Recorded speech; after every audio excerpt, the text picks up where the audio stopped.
en arrivant, de voir que les frères et moi-même, nous étions habillés en blanc et non pas en violet.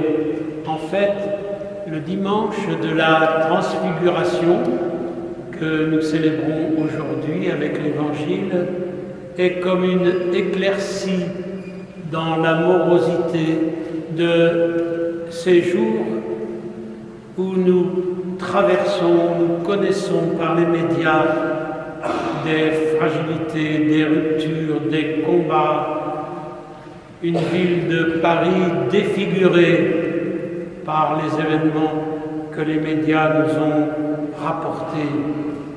Et pourtant, ce matin, nous sommes invités à nous laisser transfigurer à la suite de Jésus dont le visage est tout autre, comme en témoignent les compagnons du Seigneur, Pierre, Jacques et Jean. Si un jour vous avez gravi la montagne du Tabor, c'est une colline, 490 mètres de hauteur. Si un jour, ça n'est pas le Soulor, ça n'est pas l'Aubisque de nos Pyrénées que nous connaissons, mais si un jour vous avez eu l'occasion de gravir le mont Tabor à pied ou en taxi, si c'était à pied, vous avez pris lentement le pas du pèlerin qui s'en va vers une aventure inconnue jusqu'à la rencontre quand on arrive sur le mont. On ne peut pas oublier alors l'arrivée sur le mont de la Transfiguration. Le visage est rougi par l'effort, des perles de sueur ruissellent sur nos joues, le soleil plombe sur notre tête. Je l'ai vécu, c'est pour ça que je vous le raconte, mais il y a la lumière. Il y a la lumière des fleurs blanches, rouges ou roses des bougainvilliers. Il y a le parfum des fleurs sur cette colline. Il y a l'espace d'une verdure qui invite au repos et à l'aventure de la rencontre. Et puis,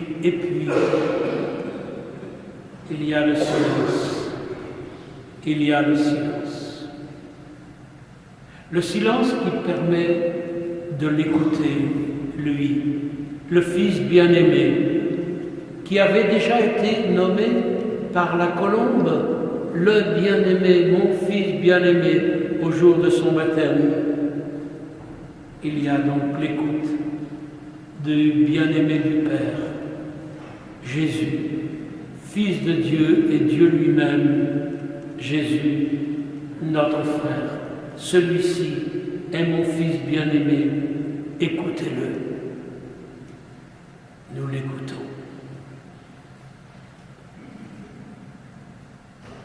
Que veut-il nous dire ce matin?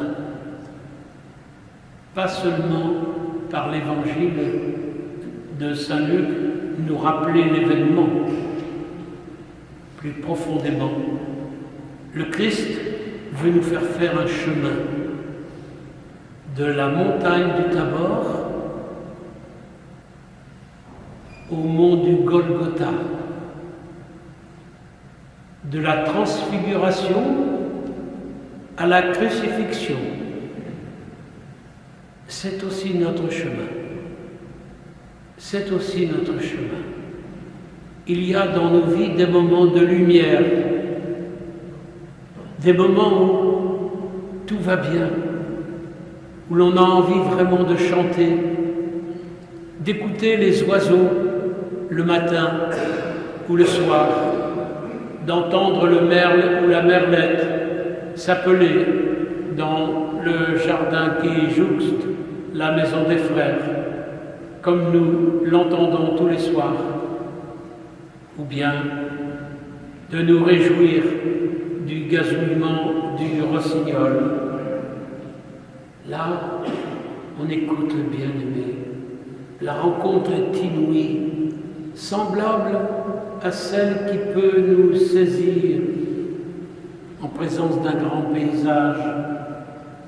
J'aime raconter le souvenir d'un petit garçon qui était en vacances et qui découvre un jour l'espace immense des Pyrénées avec leur neige et qui s'écrie « Quand je raconterai ça à maman, elle ne voudra pas le croire, elle aura de la peine à le croire. »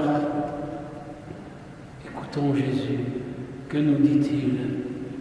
Il nous dit à son tour que sur la montagne,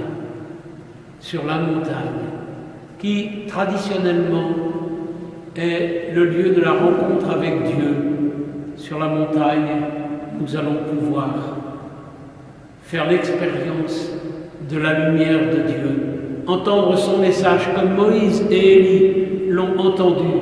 Et quel message Moïse et Élie ont-ils entendu?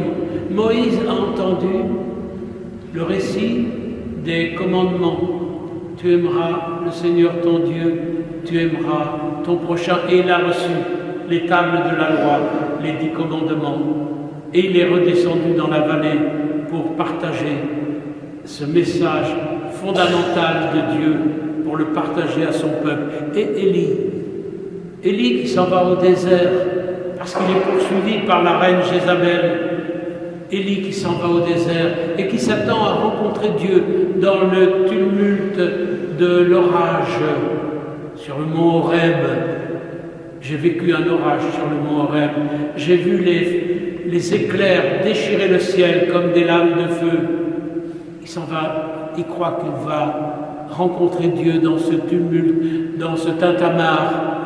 Mais nous dit la parole de Dieu dans le livre des rois, Élie rencontre Dieu dans le murmure de la brise légère, c'est-à-dire dans le silence, le murmure de la brise légère.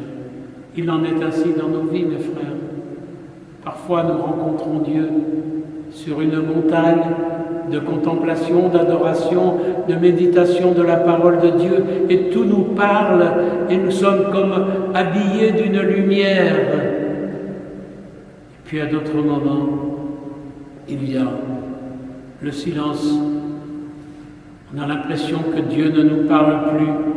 Bien sûr que Dieu nous parle, mais nous ne l'entendons plus quand nous faisons trop de bruit dans nos vies personnelles, quand nous sommes trop envahis par les bruits de la société, des événements mondiaux, quand nous n'arrivons plus à nous mettre à l'écart pour entendre la douce voix de Dieu.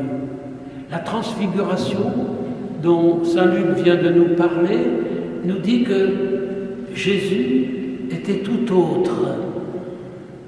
Il était déjà sur le chemin de la crucifixion du mont Tabor. Jésus était tout autre. Et pourtant, son Père l'enveloppe de cette lumière qui éblouit les disciples qui l'accompagnent, en même temps que cette lumière leur fait dire « Plantons 3 tentes, on est bien ici, Seigneur Jésus, on est bien ici, ami Jésus, on y reste. » Ah, il voulait sans doute se transformer en scout pour s'installer comme cela. Et Jésus montre qu'il faut redescendre dans la vallée. Il en est ainsi pour nous. Il y a des moments où tout va bien et il y a d'autres moments où il faut redescendre dans la vallée.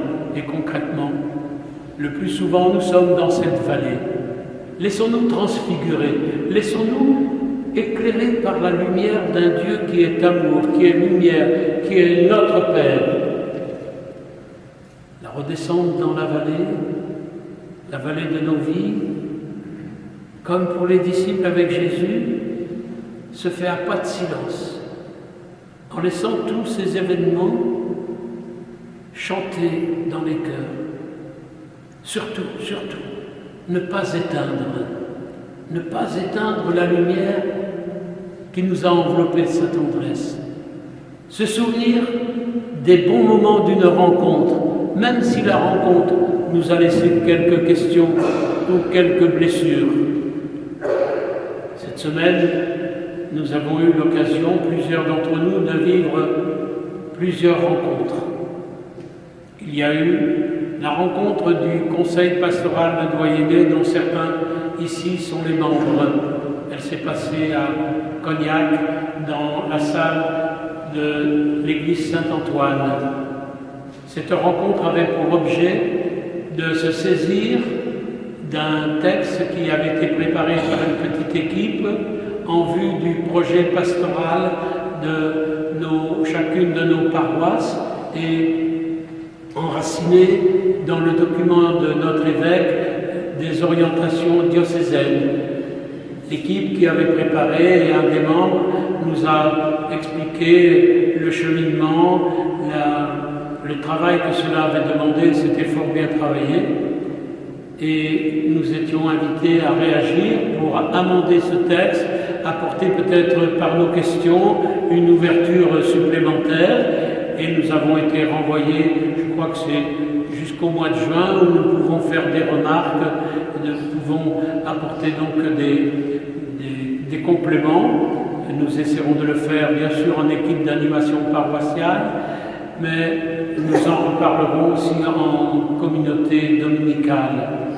Et puis, il y avait à la suite un temps de vie fraternelle, de partage d'un goûter, oui, c'était le soir, donc d'un dîner, avec tout ce que nous avions apporté. C'était vraiment fraternel. Moi, je suis rentré en rendant grâce et en demandant au Seigneur aussi que s'il y avait eu des ombres dans cette rencontre, eh bien, qu'il les transforme en lumière, que ça ne m'appartenait plus, que je le lui donnais ces ombres pour qu'il les transforme en lumière. Et je crois qu'il va le faire. Et puis, il y a eu une autre rencontre à laquelle j'ai participé. C'était la rencontre des prêtres du Doyenné qui sont engagés dans les paroisses de Cherves de Cognac, de Jarnac, de Cognac et de Châteauneuf-sur-Bonzac. Dans cette rencontre des frères, de vos frères prêtres du Doyenné, et nous avons beaucoup partagé sur ce qui nous rend heureux dans notre ministère. Et quelqu'un à un moment a lancé cette question: est-ce que nos paroissiens s'intéressent à ce que nous vivons? Alors j'ai bien entendu la question et aussitôt j'ai réagi en disant: mais est-ce que nous partageons ce que nous vivons à nos paroissiens? Comment veux-tu qu'ils s'intéressent à ce que nous vivons si nous ne leur partageons pas? Alors, aidez-nous à partager, à vous partager ce qui nous fait vivre, ce qui nous rend heureux, comment nous vivons notre ministère, notre sacerdoce, notre vie religieuse.